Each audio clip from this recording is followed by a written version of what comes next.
Ashel and Sierra del Padrella Puerta de Entrada Chirio Bajo Mis Dedos Temblorosos. Dos semanas completas en el hospital mi habían dejado de bill. Más de lo que jamás imagine. Cae la lave con dificultad, sintiendo como cada movimiento me costaba el doble de esfuerzo. El clic familiar del sorrojo resonó en el silencio, pero en lugar de reconfortarme, me produjo un escalofrío inexplicable. Cruz el umbral arrastrando mi maleta, con los papeles del alta médica arrugados en mi mano libre. La casa olía distinto, como si durante mi ausencia hubiera sido habitada por extragos. Did escapar un suspiro de alivio al estar de vuelta.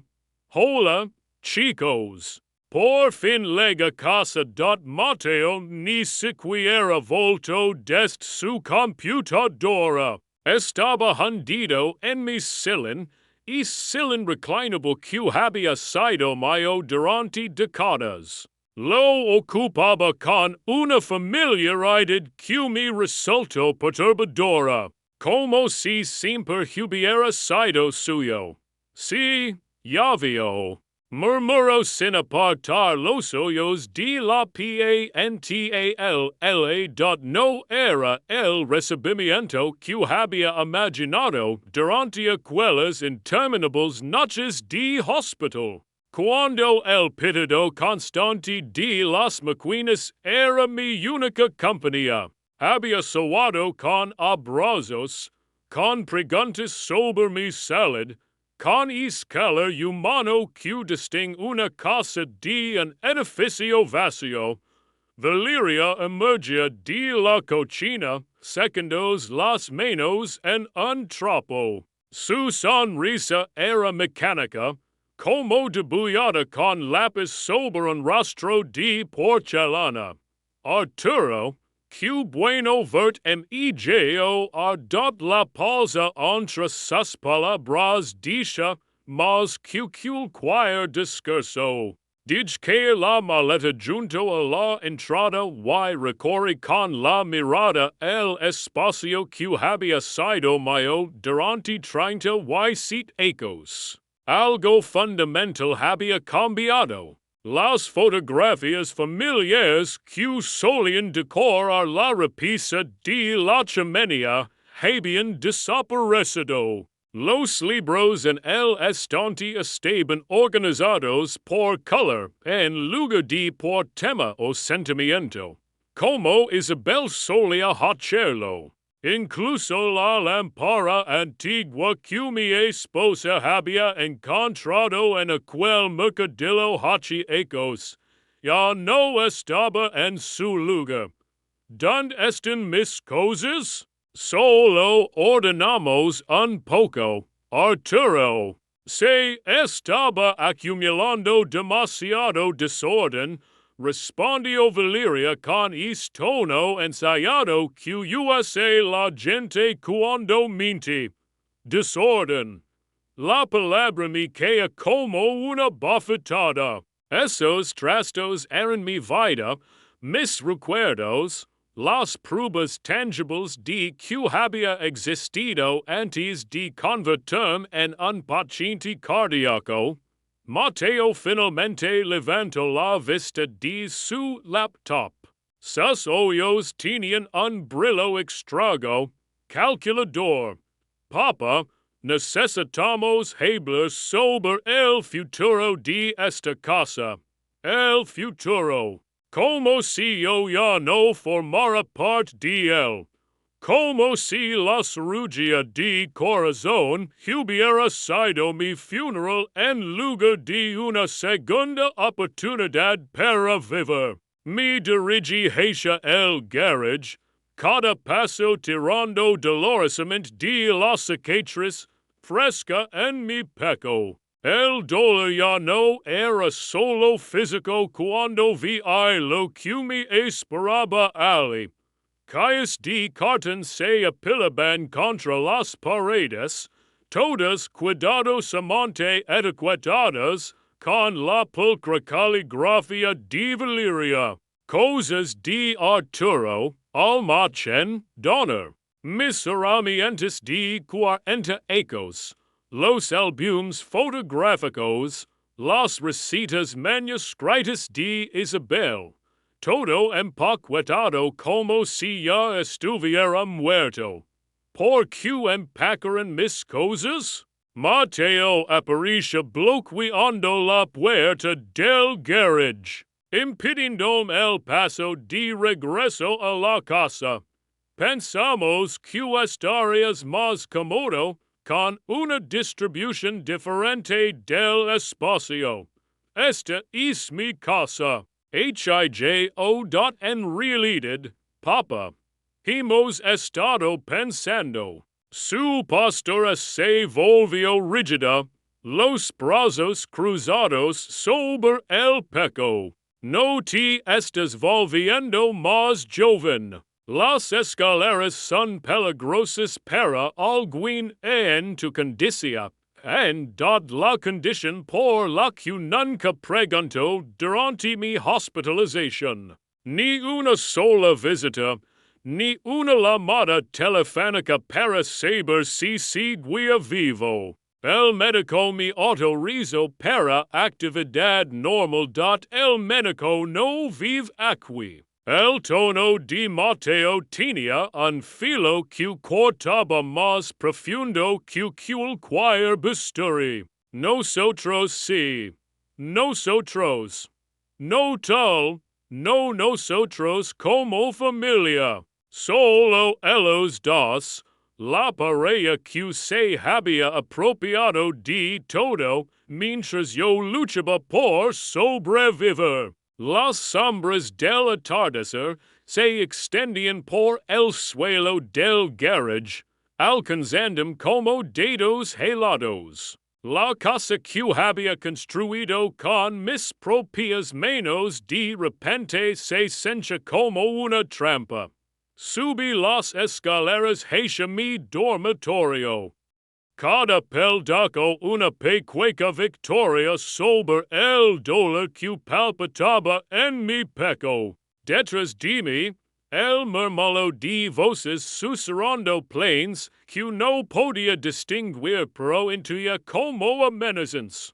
El dormitorio parecía intacto, al menos superficialmente. La misma cama, la misma vista hacia la casa de Héctor, quien me saludaba cada mañana desde su porche. Las fotos familiares seguían en la mesita de noche, aunque note que faltaban algunas. Me dejé en el colchón, sintiendo como los papeles del hospital se arrugaban bajo mi peso.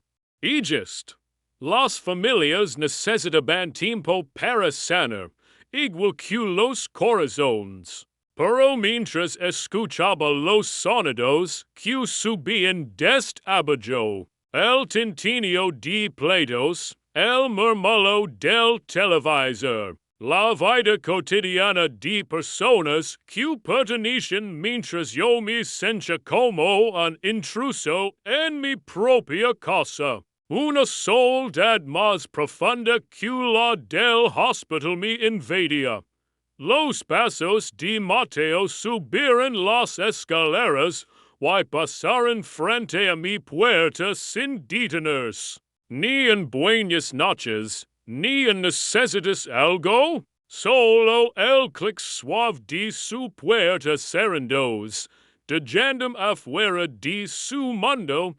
Me quedé acostado en la oscuridad, una mano presionada contra mi pecho donde el cirujano me había abierto y cosido de nuevo. La curación física estaba casi completa, pero algo más se había roto, algo que no estaba seguro de poder reparar.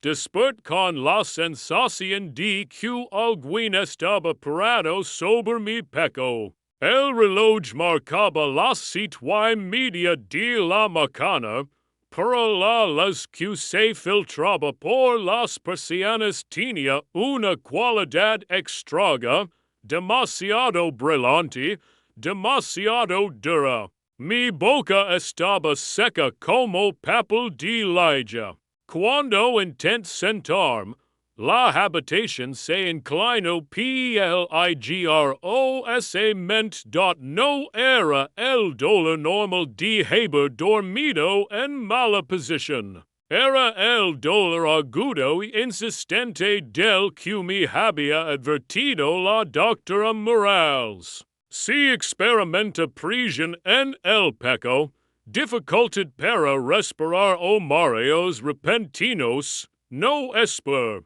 Llame una ambulancia inmediatamente. Intent alcanzar el vaso de agua en mi mesita de noche, pero mi brazo pasaba como plomo. El simple movimiento de levantar la cabeza provocó oleadas de náuseas. El sudor empapaba mi frente a pesar del frío matutino. El teléfono. Necesitaba el teléfono. Estaba en la comoda, al otro lado de la habitación, una distancia que bien podría haber sido de kilómetros. Cuando intenté ponerme de pie, mis piernas cedieron y quedé sostenido precariamente contra el colchón, jadiendo. La cicatriz cuerdica tirando como un recordatorio de lo frágil que era mi voz salía como un graznido. Lo intent de nuevo, mas fuerte. Ayudame. Silencio. Solo el sonido distante de la cafetera. Las noticias de la mañana murmurando desde el televisor de la cocina. Sonidos normales de una mañana normal para gente cuyos corazones no intentaban matarlos.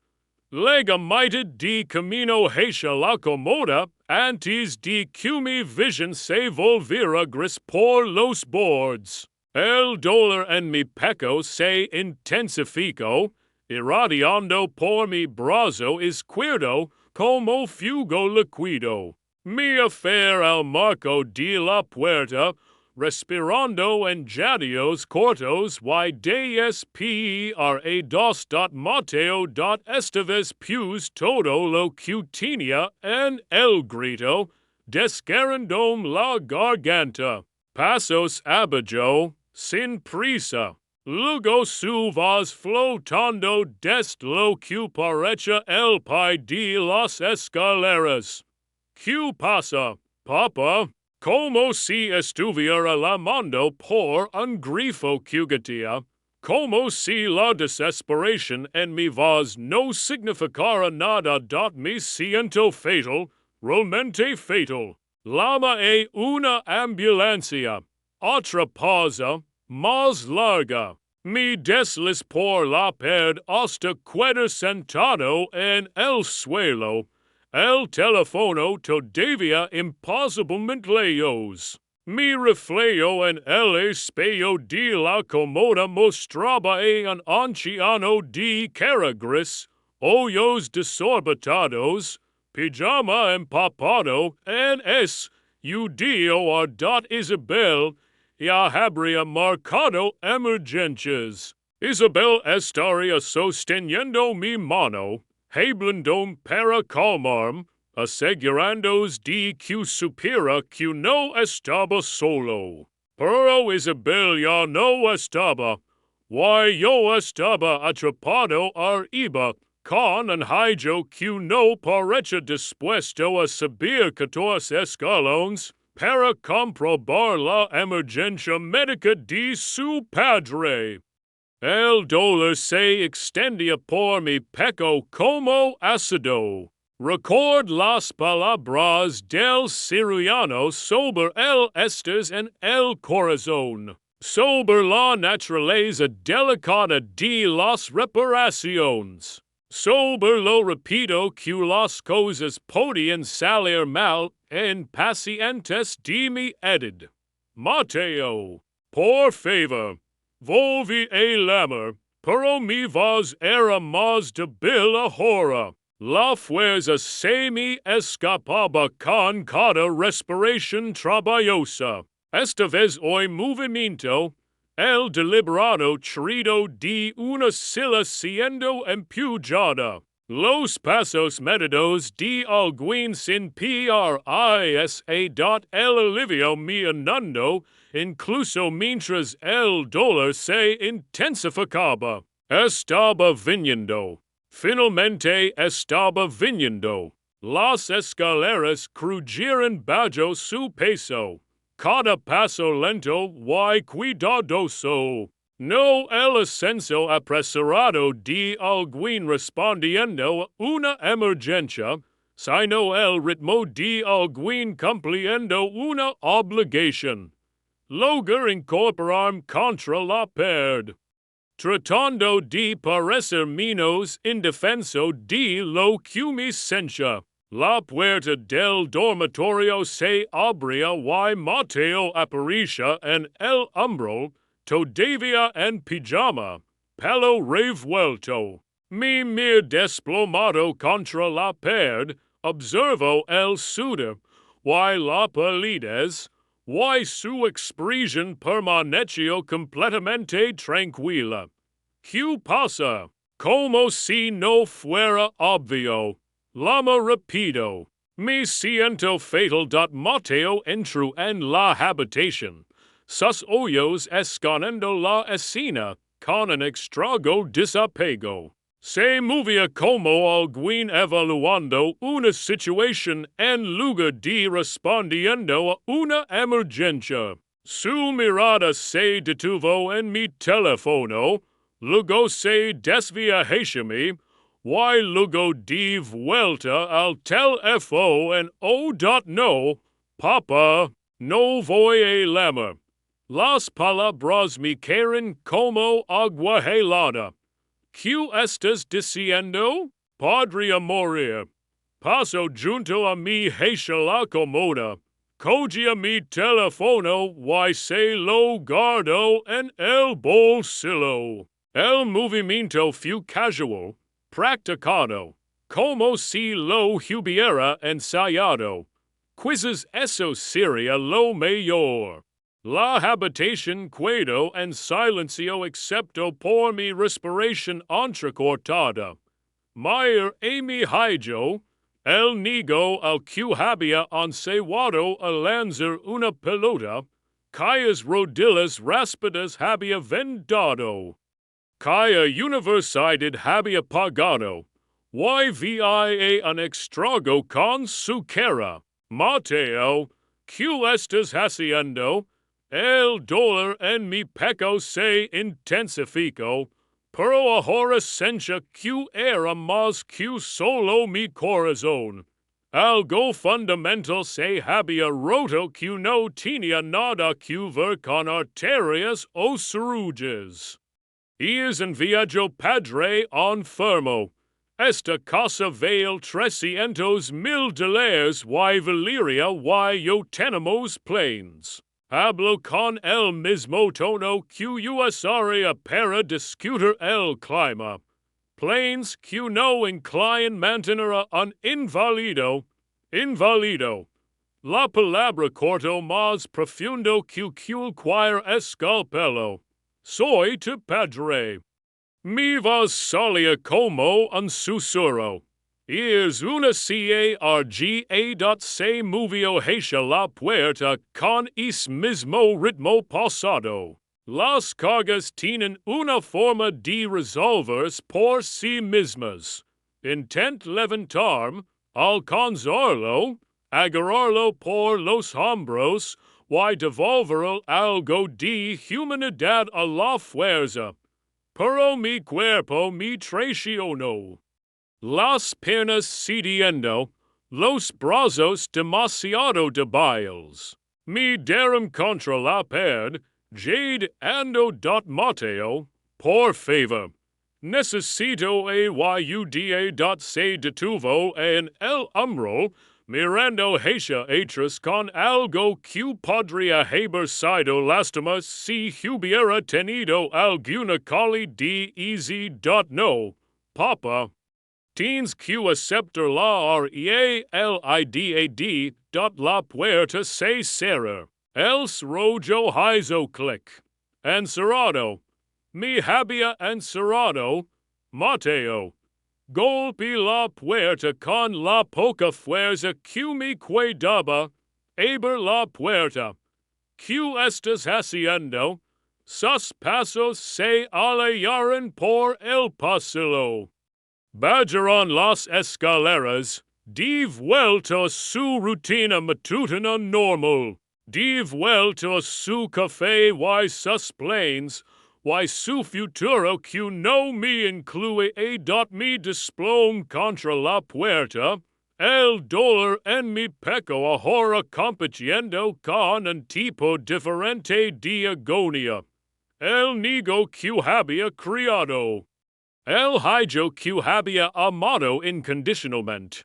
Acababa de sentenciarme a muerte. No con violencia o ira, sino con frío cálculo, con la crueldad de alguien que aplasta un insecto sin pensarlo, dot la habitación se sencha más pequeña ahora, las paredes presionando, sin teléfono, sin salida, abajo, los sonidos de la vida normal continuaban, el televisor, la cafetera, la cómoda cotidianidad de gente planeando un futuro construido sobre mi tumba. Peg mi oído a la puerta, escuchando cualquier sigil de conciencia.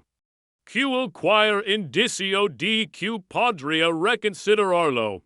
En cambio, lo oí, hablando con Valeria en tonos bajos y satisfechos, discutiendo algo que la hizo reír. Un sonido brillante y despreocupado que me jala la sangre dot las cicatrices cuergica mi ardía. Todas esas maquinas, todos esos medicamentos, toda esa cuidadosa monitorización para mantenerme vivo. Solo para morir solo, encerrado en mi propio dormitorio, abandonado por las personas en las que más había confiado. Pero no estaba muerto.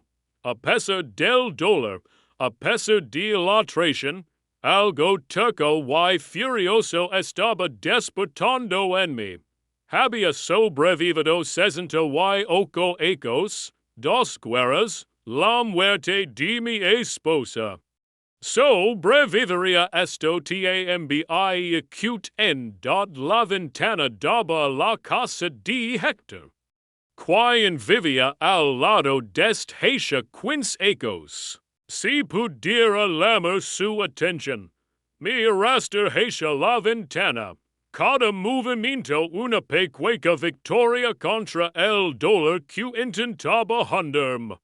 El cristal estaba frío contra mi palma mientras me apoyaba para ver la calle de abajo. El periódico matutino de Hector todavía estaba en su entrada. Pronto saldría a recogerlo, listo para comenzar otro día ordinario en un vecindario ordinario donde los hijos no encerraban a sus padres para que murieran.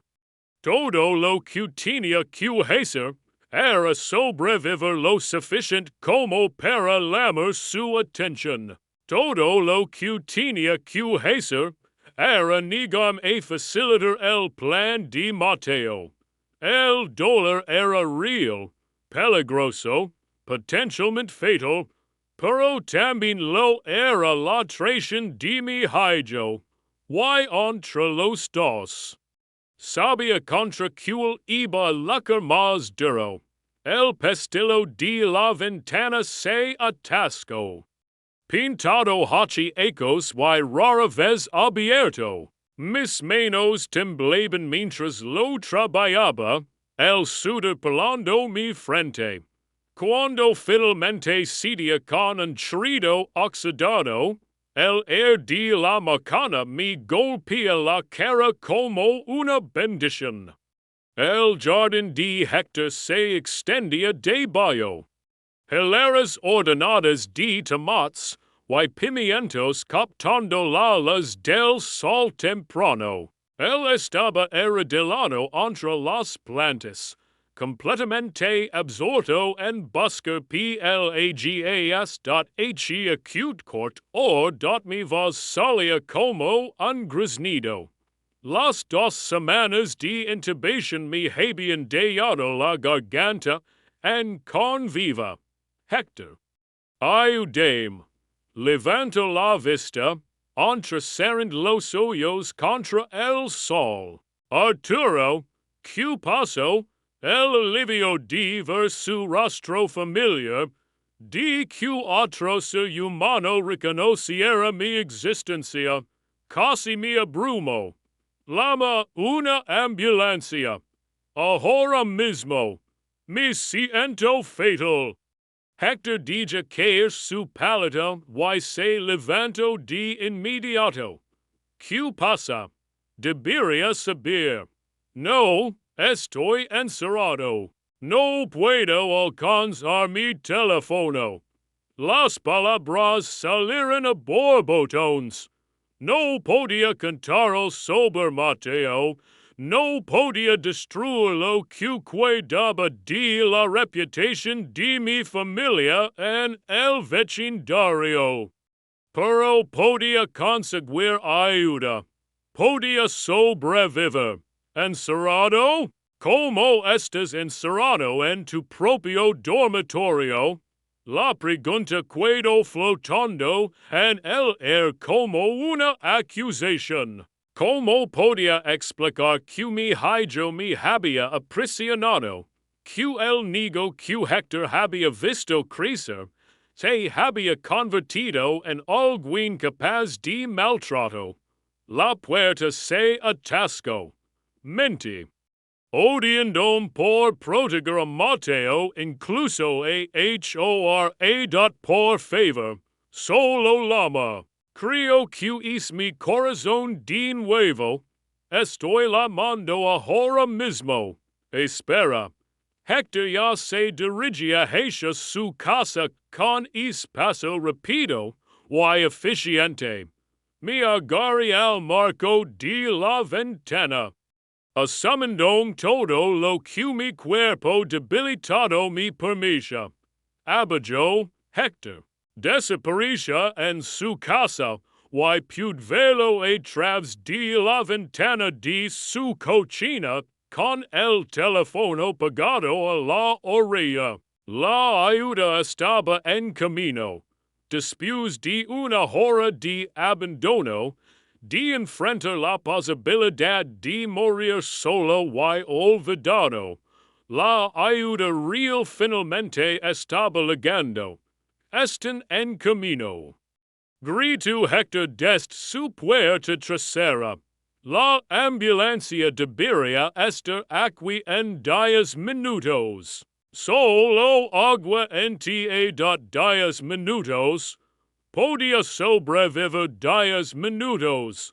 A través de la ventana vi a Héctor caminar hacia el frente de su propiedad, donde podría vigilar la llegada de la ambulancia.